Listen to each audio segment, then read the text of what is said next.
Good morning, guys. How are we all doing? So welcome to Trading with Dan and welcome to the new trading week. Yeah, I'm pretty excited about this week. Hoping we're gonna have some good things in the cryptocurrency market. Yeah, fingers crossed, things are looking marginally better this morning. And the longer they don't break down and start to look bad, the more then that will start to turn back around to the upside. So we will go straight over to those charts. If you guys wouldn't mind quickly smashing the thumbs up button, smashing the like button, that would be awesome.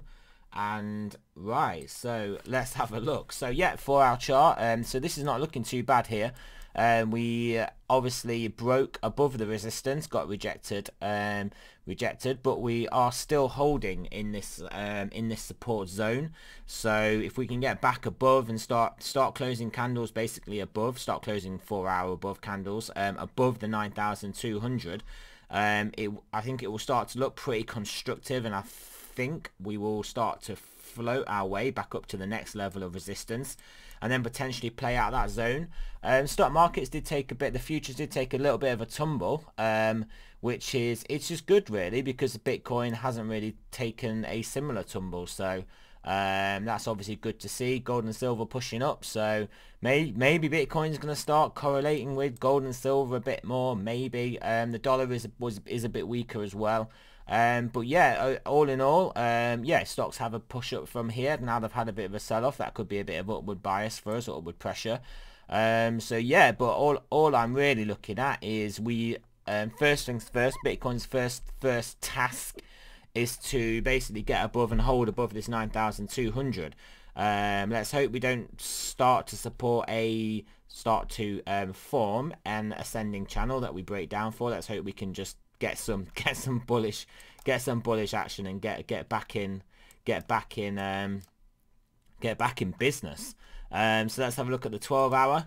12 hour, again, we are nicely above that 9 now. We did have a bit of indecision around it, but we are nicely above that 12 hour 9. So let's see if we can push on this 12 hour chart. We can look at this, could look at this as a 1 to 4 candle correction, but we didn't. Well, yeah, we could. So we'll have to obviously keep an eye on. But really, all we really are looking at now is this horizontal, this sort of 9,000, well, 9,150 to just over 9,200 zone, which I think, as long as we hold that, form a base here, support there, I think, well, things will be looking up. Here's the daily 9 as well. So you can see we did trade below it. We did have a bit of weekend wickage. But yeah, again, you can see we are obviously above the zone, and yeah, let's see if we can. We've got plenty of time left in this daily. We could have a nice green candle. This is sort of looking like yesterday's high, 9,250. I think if we break that, we'll probably trigger a move up to this resistance. And then we'll have to see how we want to interact with that. Obviously, that has the 200 day. You can see we are basically regaining the 21 daily, and at the moment getting supported by it. At the moment we've got the 21 daily at our support zone at the moment, or we call it support resistance. We're there or thereabouts, just at this zone of interest. But yeah, if we can regain the 21 and form a base here, push up, retake this daily 200, and then yeah, I think we've got a good chance of getting through the 9,500, breaking this trend of lower highs, and then the subsequent highs, peaks and levels, basically resistance levels, we may find them a bit easier to break, seeing as we would have turned over this downtrend and starting to make progress to the upside. Let's have a look at the weekly Stokes. So we've got the next tick in the weekly Stokes. So yeah, not really come down as far as I was looking for us to come down. So yeah, I mean, we've got that. We're flying in the face of the weekly Stokes, which we know is an important indicator. So we'll just have to see how well Bitcoin can hang in here whilst this indicator is resetting. But obviously, remember, it is a lot. I mean, we're not going to get another tick now till well, next weekend. Or the weekend coming. Daily Stokes still pointing down though, but I would imagine if we stay above 9,200, they will start to start to get some upward upward movement. And 12 hour is 12 hours coming up, so I think once we get to this trend line and break through, I think that will trigger some upside. So obviously we've got to get to that trend line and break through. We could reject off this trend line and come back down, and that would not look very good. But we'll just have to see what happens. 8-hour Stokes moving up very nicely, and 4-hour Stokes up again.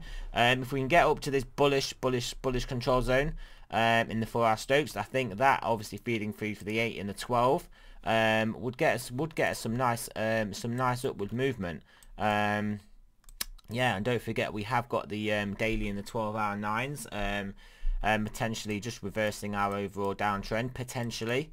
Not proven as of yet, so we'll see. The descending wedge we drew, let's just zoom out a little bit. The descending wedge we've got here, I'll get rid of this line because this is a little bit of a clutter here. The descending wedge we drew at the top of this channel, this is potentially like a double breakout. Well, even a triple breakout if you want to look at this 9,200.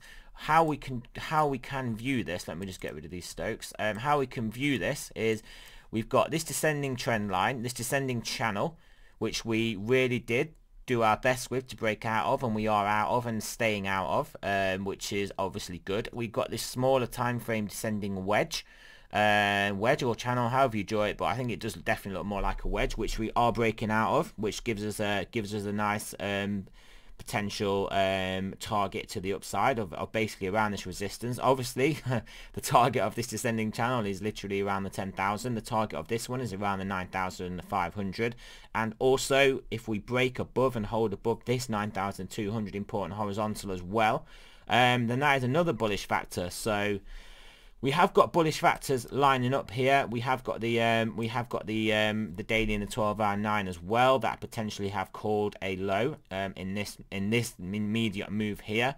We have got these higher lows coming in here also.